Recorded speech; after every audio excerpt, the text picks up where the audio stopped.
Welcome to the Awesome Marriage Podcast. We are so glad that you are joining us today. I am Lindsay Few, your podcast producer and co-host, and Dr. Kim is here with me in the studio. And today we're going to talk about perspective in marriage because your mindset really matters. It affects everything you do in day-to-day life.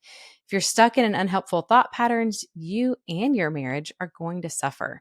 So today we're going to troubleshoot that and look at some practical ways to have a life-giving biblical perspective in your marriage. And before we do that, I want to make sure you know about this awesome resource that's designed to exactly for this situation. It's our 4-week reframing challenge. This challenge is designed to help you build a true and helpful biblical perspective about you and your marriage. So, Dr. Kim, let's start talking about perspective in marriage. Yep. Let's start with this. What are some of the perspective mistakes that you see couples make in the counseling room? I think it is a huge problem for all of us. And most of the time, we don't really realize it. People get into counseling and then we'll kind of talk about things and you kind of see a light bulb come on. But I think a lot of the time, some ones I just thought are pretty common is like there's a right or wrong in disagreements. One person's got to be right. The other's got to be wrong. And we talk about standing together and look at an issue instead of looking at it from each one's separate perspective. And I think a lot of times they do that. And when that perspective is different, then it becomes, well, I'm right and you're wrong, and you're right and I'm wrong. And so that perspective causes a problem because it's really hard to resolve that, especially if you're like Nancy and I, two type A people. We're not going to admit that we're wrong, when we get into that kind of situation. And I think the other thing is, I think it's easy just to get so stuck in your own perspective. It's hard to step into your spouse's shoes or take the time to do that, to have empathy for them. Somebody helped me do that a number of years ago with Nancy, and that made such a huge difference. And it was really more of a difference, I think, for me than it was her, because I was taking the time to really try to listen to her, to try to say, okay, if I was her, how would this look to me? Which I can't get there completely, but it really helped me to stop and do that. And so I think when you're only focusing on your own perspective, you don't take time to do that. That's one thing I think. And you're trying to make your case. You're trying to do that.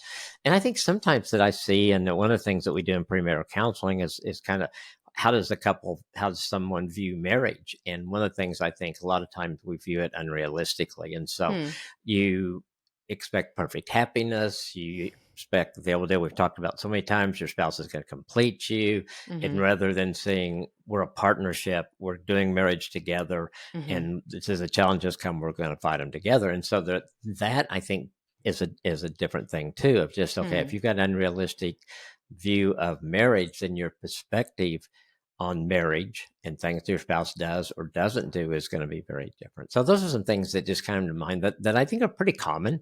And I would say I see a lot in the counseling room, and a lot of it is people just aren't aware of it. They just, that's kind of the way, and maybe that's what they saw their parents do or whatever, but they just kind of, okay, this is, and I think one factor I think in this is people are waiting longer to get married.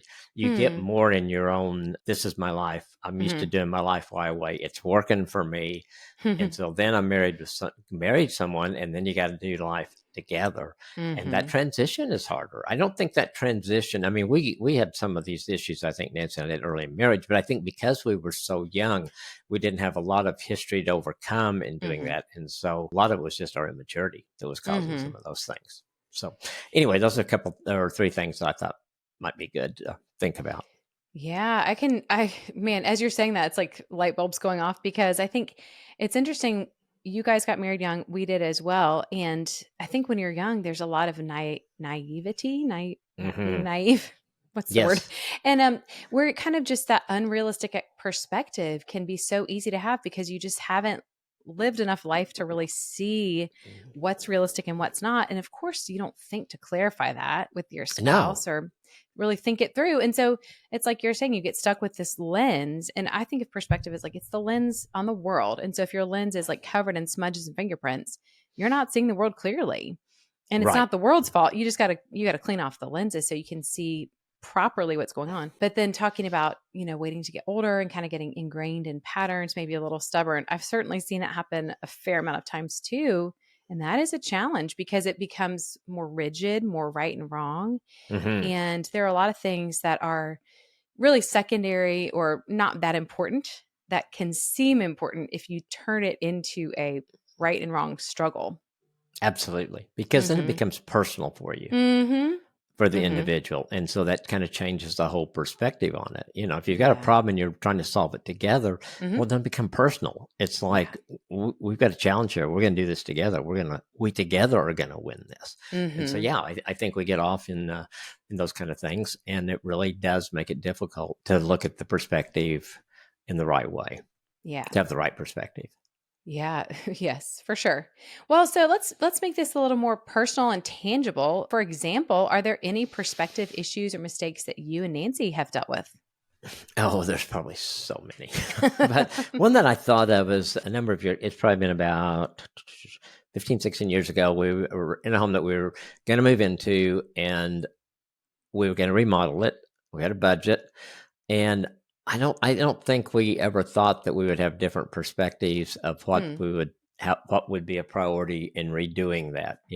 I Mm, think for Nancy, the whole kitchen area in this home was something that she loves, the kitchen being a gathering place, mhm, and it wasn't really conducive for that. So her ideas for a while to redo the kitchen, it was blocked off from the living room. She wanted to make an opening there so people could flow in and out, and her perspective on that. And I think what I thought, I just said, why are we spending all this money in the kitchen?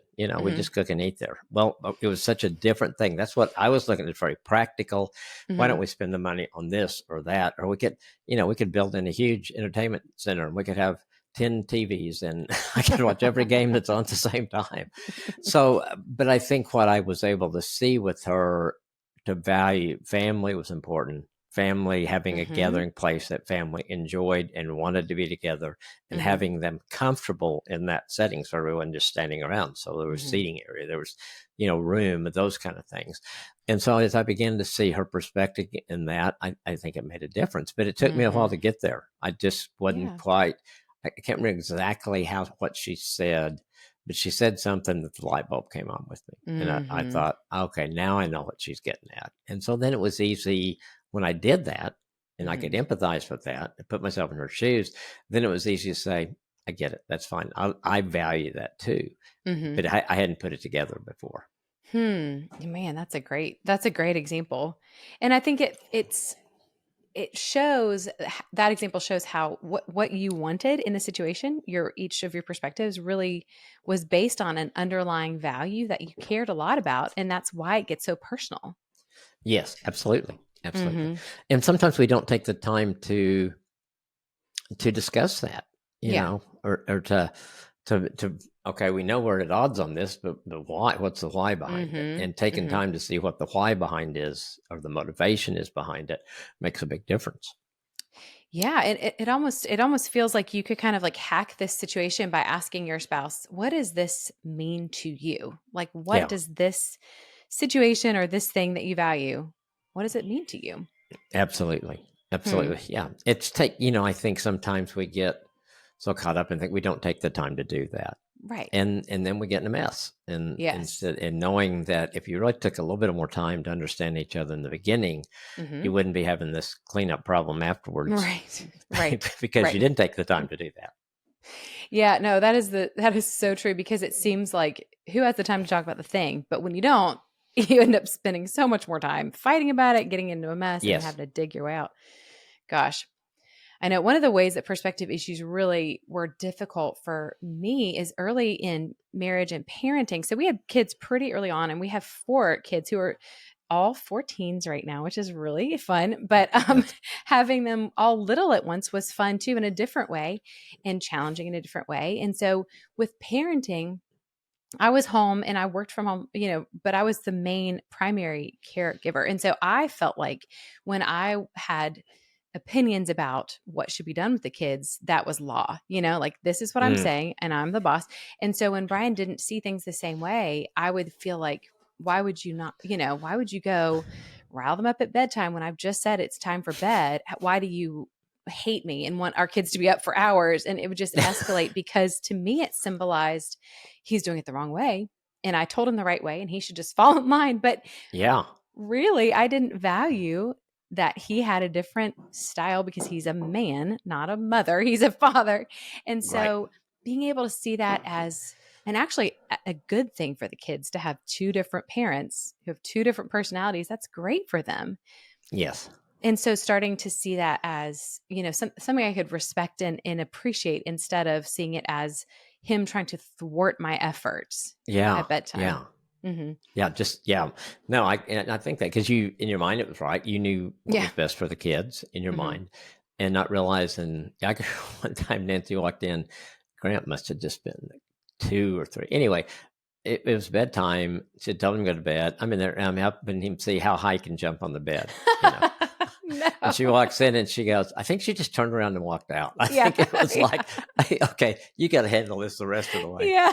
You know, but we were having fun, and Oh my gosh. it's finding the balance there because I want, Yes. like I'm sure Brian, he wants to respect what you see as a mom and Mhm. that you do bring a different perspective at times. And yet I think we want our wives to see that a lot of times we do bring the fun side of it and just to kind of roll with that at times. But I think there's also times, you know, that you say, this is probably the night to do that.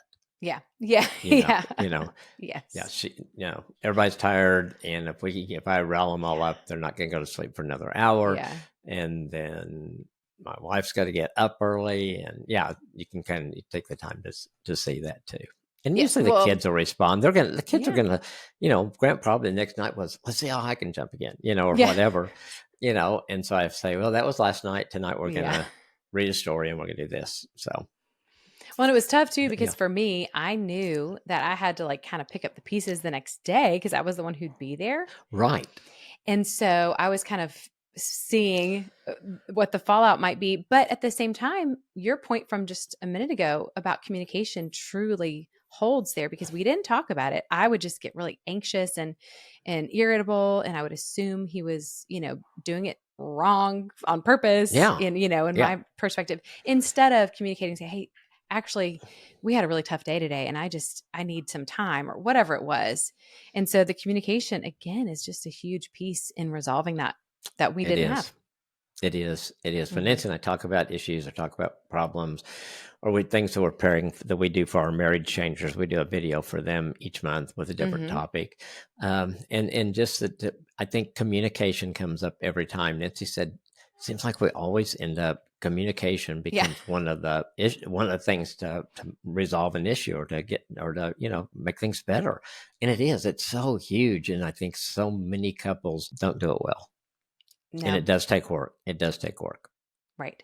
Well, because you have to communicate about things you didn't realize you had to communicate about. You have to realize there are a lot of things you Right. assume that your spouse doesn't know about or you Yes. expect that your spouse doesn't know about. Yeah. And I love those marriage changer videos are really fun. And if you're listening and you don't know what we're talking about, we have a program called the Marriage Changers Membership, which is sort of sort of the insider club of Awesome Marriage, where you're investing in your marriage, but you're also investing in the ministry of Awesome Marriage through a small monthly gift. And that's the only place you can see these fun videos with Dr. Kim and Nancy, which are really, really a good time. So we'll put a link in the show notes just so you can check that out if you don't know about that already. Yep. I'd love to So have them. yeah, we'd love to have you in there. So, Dr. Kim, with this perspective issue that you ran into with the kitchen and the entertainment center and misunderstanding, how does that end up affecting your marriage when you have those perspective issues? Well, until we got to where we understood each other, there's conflict. It was like I knew something was wrong because it like we were just passing each other and we weren't. Mm, It just we weren't getting it. We had the budget to stay within, and I can remember saying, "But yeah, I want to put these trees out front. I was wanting to do more of my own landscape, and I was." And she said, but I want to do the kitchen, blah, blah, blah. And so she was creating this family space. I was focused on the look that I wanted on the outside. And so we kept fighting about that until we, like I said earlier, really listened to what her perspective was on it. And we just mhm, had finally sat down and, okay, what is going on here? mhm, And when she said those words about wanting to create this family play space, that made sense. Now, mhm, it's not like I just went, oh, yeah, but it mhm, gave me, it got me going to get to where I was able to say, that is more important. mhm, We'll plant smaller trees and mhm, we'll just let them grow, you know? mhm. And we both got what we wanted, but it was Yeah. compromise. Yeah, I guess. Okay, so conflict is one of the, conflict misunderstanding, just not being on the same page. Yeah. Yeah, I feel like we saw all of that, but also I feel like for me, I there was a resentment and I didn't even know Mm, it, but kind of this underlying resentment or bitterness that I was unaware of, but it was coming out in the way I would talk to Brian. And he, at one point, just kind of called out. He was like, I feel like you're holding some things against me, kind of bitter. And I was like, no, what are you talking about? And I had to really stop and assess, like, what is going on there because I wasn't aware. It's exactly like what you said. I was completely unaware that I had him framed in this certain light because of the way I just felt disrespected, through right. what he was doing with parenting. But because we never stopped to clarify, to check it out, to take the time to communicate, it just kind of built up and became this, you Yeah. know, debris between us. And he was feeling it come out. And I was just pushing through because I was not aware. I thought I was hiding it, and the reality is that I think that's a pretty common situation. One story I love, we have, if you were looking into this reframing challenge, I think it's in the challenge or maybe it's in the the site you go to purchase the challenge, but it talks about one of our awesome marriage couples, like one of our staff team couples had this exact same thing, and this perspective issue between them. The husband had just labeled the wife and was saying, she's snapping at the kids, she's always so angry, she's not who I thought she was, who did I marry? And it was just this dark Hmm. pattern of viewing her through the worst moments. And I feel like that was rings true for where I was too, is just seeing him through these actions that I didn't appreciate, I didn't agree with. And I really had to evaluate what was going on there and figure it out. Yeah. No, I think it is. And I think resentment, I'm glad you brought that up because I think that is something that could come up a lot. But I do think it can come up a lot. And I think it usually comes out sideways like it did with you and or Mhm. passive aggressive. It does be if we don't just aren't able to just sit down and talk about it. Mhm. Healthy thing is to say, hey Brian, I'm not sure what's going on with me, but I think I'm feeling some resentment and you may have Mhm. seen this and this, and then you can talk about it and resolve it. But a lot of Mhm. times we don't do that Mhm. until it gets kind of builds and builds and builds Yeah. until one person says something. Mhm. Either you just completely blow up at him and then say, okay, we got to do something. Or he, like Brian did, he said, I feel with there's some resentment there, the way Mhm. you're talking to me, treating me, those kind of things. So yeah, resentment can be a huge thing. And it's so Mhm. dangerous because if we don't stop it, it continues to grow. Mhm. And I think then it can go into bitterness and it can go, there's a lot of that's a bad path to get on. Mhm. Yeah, it really is. Well, it's interesting. It reminds me of when we talk about like a spouse who's using porn or Yeah. who's having an affair. Usually, you've said that usually in counseling, the spouse who is betrayed will say, "I knew there was something," because in marriage it's never isolated. What we're doing, what we're thinking, the way we're thinking about our spouse, the way we're, carrying ourselves, our openness to them, whatever it is, it's never isolated.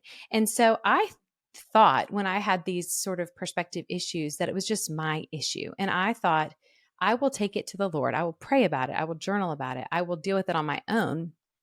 And I thought I could resolve it that way, but I didn't realize that it was carrying over and spilling over into my marriage.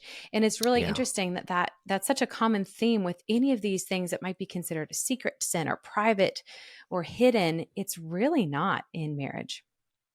That's so true. It comes out some way. I think Mhm. guys with porn, there is for most 99% of the guys, there's a level of guilt that goes along with that. Mhm. So Mhm. that puts a barrier there. And so then Mhm. how do you treat your wife in that? Or, things like that just when there's something wrong within us, it affects our spouse like that Mhm. for sure. Mhm. Yeah, and I don't think I even realized that it was something I could talk about. I thought Yeah. it was kind of just like, well, that's just a private thing. But then when he brought it to the table, it was like, oh, well, yeah, we got to talk about this. Yeah. And I think it's, what I see in some couples, say the resentment is there, but yeah, things are going pretty good right now, but the resentment hadn't been dealt with, and it's Mhm. still there. But you don't want to Mhm. rock the boat. Hey, we're doing Mhm. pretty good. If I bring this up right now, but I think when you look at it in the big picture, yes, go ahead and bring it up. And Mhm. really, when you're doing pretty good, because it's the way you frame it, to Mhm. say, hey. we're doing so well, but this is a nagging thing I can't get rid of, and I need to talk to you about it Mhm. because this and this happened. This was my response to that, and I built Mhm. resentment because of that. And basically, the answer is to talk through it and then forgive and Mhm. to say, okay, we've resolved that. Now we're going to leave that in the past to move on. Yeah. Yeah. I think that's a But if good you don't do point. that, then it's just doesn't disappear. It You might doesn't. think it disappeared for a while, but it comes back. Yeah, it comes back. Yeah, and it can come back with a vengeance too, Hmm. unfortunately. Yes. Yeah. Well, okay, so if we're talking about creating a biblical perspective, what's different when we look at marriage biblically? Biblically, if I can say that word. Yeah, I think God's purpose for marriage is, there's so much there that we support each other, we treat each other with respect. The example in the scripture of Christ's relationship with the church. How Mhm. did Christ serve the church? Well, yeah, what did Christ do with the church? He died for it, he served Mhm. it. And I think for us, it's dying to self and saying in Mhm. our marriage. And if you've got two people that choose to die to self and put God first and then the other person, Mhm. there's just amazing things that happen there. It's still not going to be Mhm. perfect, but consistently doing that helps you both stay on the right track. And Mhm. I think biblically that God put us together different, and instead Mhm. of letting our differences pull us apart, we begin to value those differences. And Mhm. how do we work through? Yeah, we bump up against each other in some of these, but we can work through that. Let's work through that. And Mhm. then so it's then putting, like for me, putting Nancy's needs and her wants, her desires above mine. Mhm. And when we're both doing that, it you don't feel it's out of balance. You don't get into scorekeeping. It's like, well, our marriage is really good when we do that. And Mhm. so, and then the other thing I think is when you hit a bump is to always together see God's perspective in it. So through prayer, through Mhm. reading the Word, hey, we're having a trouble with this. Let's see what the Bible says about it, Mhm. and do a search and come up with something and see what God does about that, or take it to Mhm. him in prayer. So I think those things, when we look at marriage biblically, it goes back to what we talk about all the time: God first, spouse second, and Mhm. playing that out in how we talk to each other, treat each other, all those kind of serve each other. Mhm. Yeah, that's so good. That's good. And those are a lot of really great practical things to do too, because I think it can feel kind of lofty to think about how a biblical perspective applies to marriage, but those are some great tangibles. Yeah, you don't make it complicated. It's not Mhm. like you've got to be perfect. Right. None of us are going to be like Jesus, Mhm. and and so it really is. It's with God's help. It's like, okay, this is our goal. We both decided this is what our marriage should look like, what God wants it to look like, and then you Mhm. just start on that path. And when you hit bumps, you just back up. You say, what do we need Mhm. to do here? Pray and continue to grow through it. And Mhm. I think it's a marriage long process. Yes. Yeah, for sure, because You you're know, gonna hit different things at different times. absolutely. Mhm. Yeah. Yeah, and I think about too when we're talking about a biblical perspective. I mean, the Bible is really clear about taking charge of our thoughts, about choosing the thought patterns that we allow and that we indulge in our minds. There's a lot of scripture on that. And we've done some episodes in the past that go more specifically into that with all the biblical references. We'll put links to those in the show notes too if you Yeah. want a little more deep dive into that. But just thinking about, we're called as Christians to be encouragers, to speak life. We're called in marriage to be one and to be unified. So you have to actually work toward that. It doesn't just happen, just No. because you're in a covenant relationship. You have to work it. And then another principle, the biblical principle of sowing and reaping. So are you sowing into the oneness in your marriage? Are you sowing into the understanding the unity? Or are you just kind of hoping it takes care of itself because it's not going to? It's not going to. No, Mhm. it was funny. I was thinking when you're saying that years ago, probably when I finally decided God wanted me to counselor, I really thought, well, I don't do marriage because couples are Christian. They really won't have problems. I mean, that was how naive I was with it at that time, you know? Uh, And I think what I finally realized, yeah, they got problems if they have a different source for Yeah. answers than people Yeah. without God in their lives do. So, yeah, I was pretty naive at that point. I guess you and Nancy were doing pretty well then because you That must have been a pretty good time. Yeah, we were at Oh, that point. that's so funny. Oh my gosh. If it Yep. were only that simple.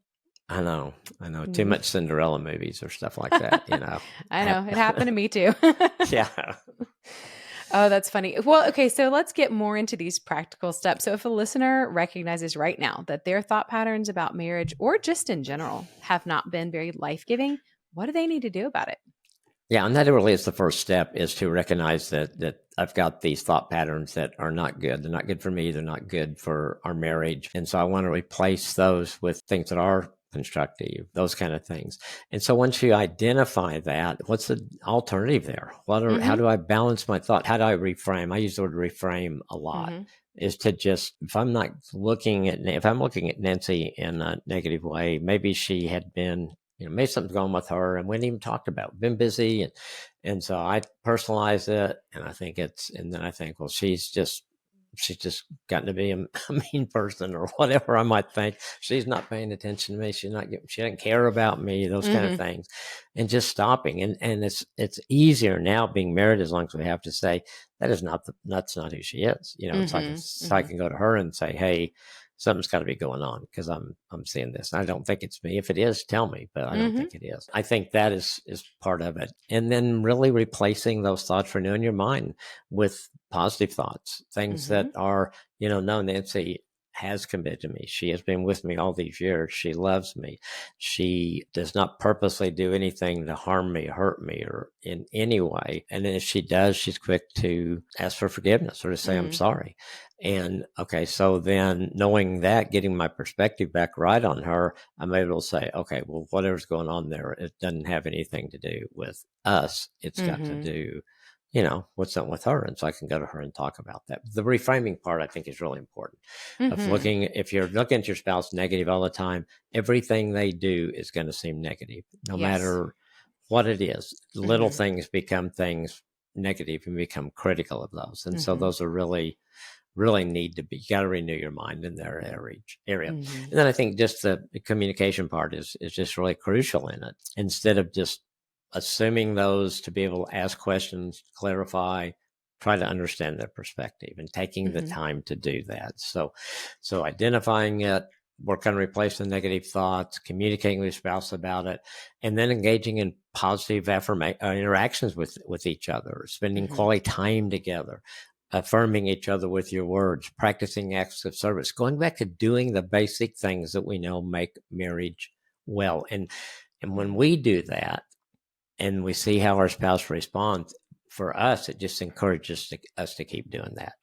Do we Mhm. do it perfect all the time? Do we fall off the track sometimes? Sure. But but we know that that's when things are best, when we're really Mhm. both working that. And I think too, just individual with that, as you're working through things, prayer, journaling, those kind of Mhm. things I think really help you process your emotions. God help me to me when I'm writing and I ask God help me think through this, I'm amazed at what comes up. And so I Mm. think, okay, God help me reframe the way I'm looking at Nancy. Mhm. These are the thoughts that I've been having. I know those aren't true, and I replace those. And so I begin to work through that. And let God help guide me through that as I reframe that. And Mhm. I think for us now, probably it is in small things, maybe one of us have a bad day or something, and they think something, and then it's going back to, no, I got to go back to who she is and who I Mhm. know she is and who Mhm. God has shown me she is. And so I think that's a process you just go through, recognize the problem, identify it, what your thoughts are, work through those, replace them, talk about it with each other, and then really build. That's the engaging and Mhm. positive interactions with each other. Really build on that. Mhm. And then just in the process, it always helps me to journal when I'm working through anything. Mhm. Mhm. Yeah, those are great. Those are a really great process. And I mean, if this seems daunting, I want to mention too this reframe challenge that we have created. It really breaks the process down into really bite-sized steps. And so if we're talking about this and it's like, oh gosh, that sounds like a lot. I don't know where to start. This thing really takes you from right where you are and kind of helps you uncover the layers in a very manageable way. So I highly recommend that challenge. It's just 4-week challenge and I'll have the link to that in today's show notes just to help you break those negative thought patterns, be aware of them. All the steps Dr. Kim just shared are made highly practical through this resource. So make sure to check that out if this is something you want to take action on today. Right. So, Yeah. And I think yeah. it is a great resource. And I think, I was thinking as we go through this biblical perspective in your marriage, it starts with me. It starts with me Mm. having a biblical perspective on my Mhm. marriage and Mhm. understanding and what does that mean and how do I live that out.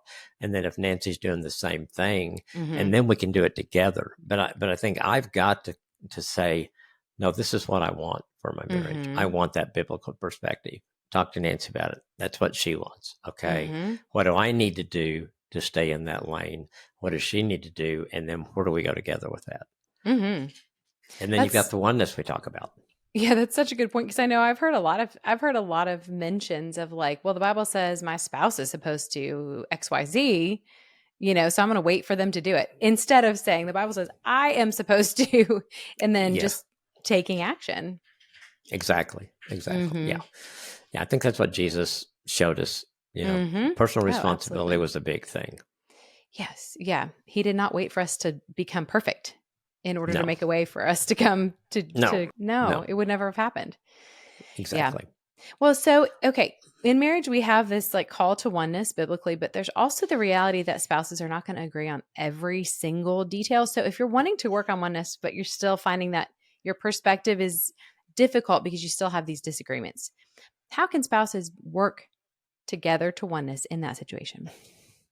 Yeah. I think one, because you have some differences, try to find some shared goals, some things Mhm. that say, hey, what do we want the next 5 years to look like? And so then you kind of think through that. What are our goals for that period of time? Where do we want our marriage to be? And then you can each one look at what our responsibility in this is. But then I think together with you both working that, you're Mhm. going to feel a oneness. You're going to Mhm. see. And I think that's cool when you kind of break it down of maybe you say, hey, this year, let's really work on communication together. That's our Mhm. common goal. Maybe next year, maybe we work on our intimacy or whatever it is. And you don't have to break it down that specific, but just, Mhm. okay, let's create some common goals together and work toward them. Um, Communication again is so Mhm. essential for achieving oneness. Expressing your thoughts and feelings. I know for guys it is difficult to do that. It's interesting when in counseling when a guy that really has struggled with that, when he finally takes that risk and does, the difference it makes for him first and for his Mhm. spouse that he really finally got there. And so I think for us, it's just taking that step that's really, really hard. And I think when we do that for our spouse to just really affirm us in that, it Mhm. may not be like they would have shared it, but affirm that because that's a big deal for guys. And so you want Mhm. both of you to feel heard and understood. Same team thing. I think it helps a lot with oneness that we talk about a lot, that we are on the same team and that you look at that as, okay, everything we do, we're doing it as how do we handle this together? How do we solve this Mhm. problem together? How do we make this decision together? Those kind of things. And I think too, just the whole deal of empathy and taking time to understand your partner's perspective, Mhm. putting yourself in their shoes that we kind of mentioned earlier. But I think that really helps a oneness. When I take time to understand where Nancy's coming from or what's going on in her life, it makes all the difference in how Mhm. I view what she says, what she does as she's working through or doing those things. I think too, we do have challenges. Challenges are always going to be there in marriage. Mhm. But I think uh, learning to be kind of flexible with things Mm. as maybe you have some goals and they're not going exactly, and so you go back and say, hey, how do we maintain that with where we are right now? How do we still keep that in front of us? Again, communication and realizing life is just not black and white. Mhm. And so I think you've got to have some flexibility in the things in your marriage. And then I think building that spiritual foundation of oneness, praying together, reading the Bible together, anything that connects us spiritually, because that really is the foundation that changes everything, really, or it gives us Mhm. the opportunity to change everything. God Mhm. wants every marriage to be everything He created it to be. Yeah. And I believe Yeah. strongly He does everything that we allow Him to do. And Mhm. so the more we allow Him to do, the more He comes in. The more we grow spiritually, I think the more it is easier to do that. Because I think sometimes we have this fear, well, yeah, but God may want me to do this or not do that. Well, Mhm. if He does, it's really going to be better for you anyway. And just Mhm. just take that step and trust Him in that. So I think those are some of the things that kind of can really help work toward oneness because you're not going to agree on everything. Mm-mm. But I think with doing those things for oneness, then it's easier for me. Maybe Nancy and I disagree about something for me to say, let's do it this way. Let's do it your way. That's fine. Mhm. I agree with that because most of the stuff, it's not like we're with us. It's not like we're miles apart. Usually, Mhm. sometimes we even have the same goal. It's just that Mhm. we want to get there a different way. And Mhm. so when we can say, okay, yeah, we have the same goal. Okay, let's talk together about how we get there. That makes a Yeah. difference too. Yeah, absolutely. So I'm curious after, you've spent a lot of time in the counseling room, a lot of couples, spent a lot of time being married to Nancy. Are there any examples you can give of just where you've seen some great growth in this area? I think when for me and for other people, I think when we realize how selfish we are, Mhm. that really is, and admitting that changes a lot of things because that allows the person then to do the things that we've talked about because it's a Mhm. we instead of a me. Mhm. And so once you get to that, then you're able to do those things. You're able to have those conversations. You're able to grow together spiritually. You're able to do all those things that make a difference. And that I see that in the counseling room. Well, I think you look at a baby. Nobody taught them to take the toy away from their little brother or Mhm. or sister. Mhm. There's that we want our way. We want selfishness. Well, Mhm. and you get in marriage. I mean, it doesn't work in life anyway, but it certainly doesn't work in marriage relationship. No. And then I think the other thing that I think is learning to value the spouse's feelings and emotions. I've seen Mhm. some of the couples where I see really a couple where maybe, and usually the husband is real black and white, and Mhm. just emotions are not an issue. And so the wife is talking about emotions and feelings, Mhm. and he's just going, no, no, this is black and white. This is the way it is. Don't give. I had one guy one time. Don't give me that feeling stuff, and so getting to where you're able to value that in each other and to Mhm. share those with each other and maybe not completely understand, but to able to accept them and Mhm. hopefully get to the point where you're able to embrace those. And so I think that's a perspective I see that once we get to that point and you just see the connection. I mean, when I see a Mm. couple get there Mhm. and we give some homework to do and they come the next week, they just look different. Mhm. It's just your countenance changes. You're not Mhm. defensive. You're not ready for Mm. the fight all the time. Mhm. And so I think those are the things. And I think just so, I've had, I had did a talk. This has been about 3 years ago. It was right after COVID, I guess.